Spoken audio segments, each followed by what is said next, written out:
Welcome to steno series 80 शब्द प्रति minute की श्रृंखला में आपका स्वागत है।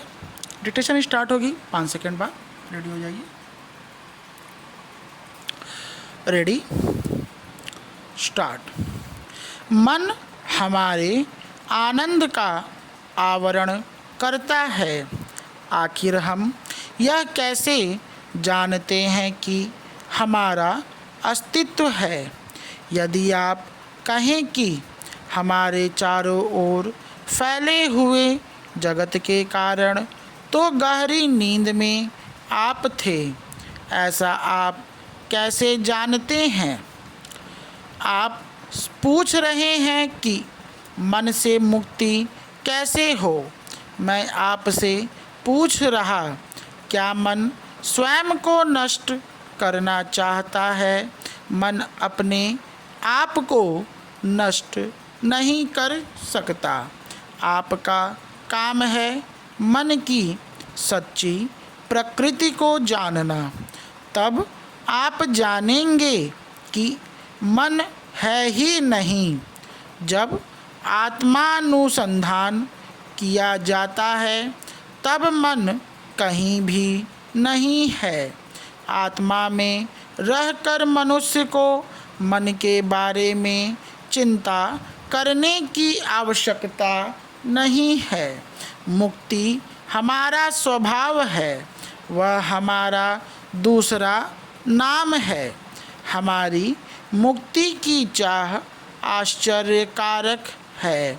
यह ऐसा है जैसे कोई मनुष्य जो छाया में है, स्वेच्छा से छाया छोड़कर सूर्य की गर्मी में जाता है।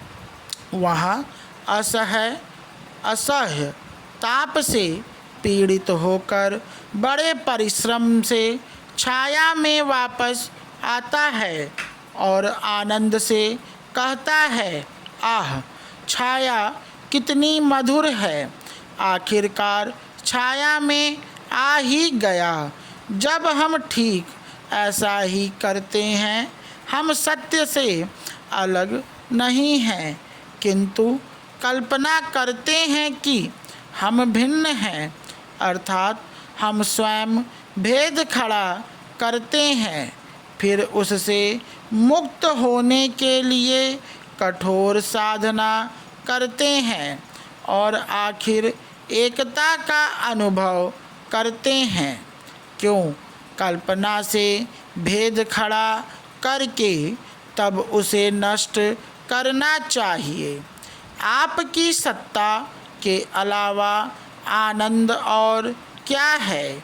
आप आनंद रूप सत्ता से अलग नहीं हैं। इस समय आप सोचते हैं कि आप मन या शरीर हैं जो परिवर्तनशील तथा नश्वर है, पर वस्तुतः आप अविकार और नित्य हैं। यही आपको जानना है। पैराचेंज।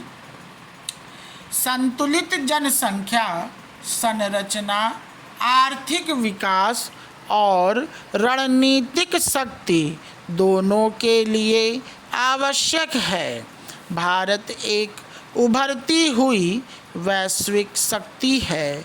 बड़ी और युवा आबादी देश को श्रम शक्ति, बाजार, नवाचार और रक्षा क्षमता प्रदान करती है। किंतु यदि भविष्य में युवाओं की संख्या कम होने लगे और बुजुर्गों की संख्या तेजी से बढ़े तो इसका असर आर्थिक विकास पर पड़ सकता है। इसलिए दीर्घकालिक दृष्टि से जनसंख्या में संतुलन बनाए रखना महत्वपूर्ण है। अतः चंद्रबाबू नायडू के बयान को भारत में बदलती जनसंख्या सोच का एक महत्वपूर्ण संकेत माना जाना चाहिए। यह दर्शाता है कि देश अब जनसंख्या संतुलन, वृद्ध आबादी मानव संसाधन और दीर्घकालिक आर्थिक विकास की भी चर्चा कर रहा है। गति जारी रही तो राज्य को जापान, दक्षिण कोरिया और इटली जैसे देशों की समस्याओं का सामना करना पड़ सकता है, जहां वृद्ध आबादी बढ़ रही है और युवा आबादी कम हो रही है। स्टॉप।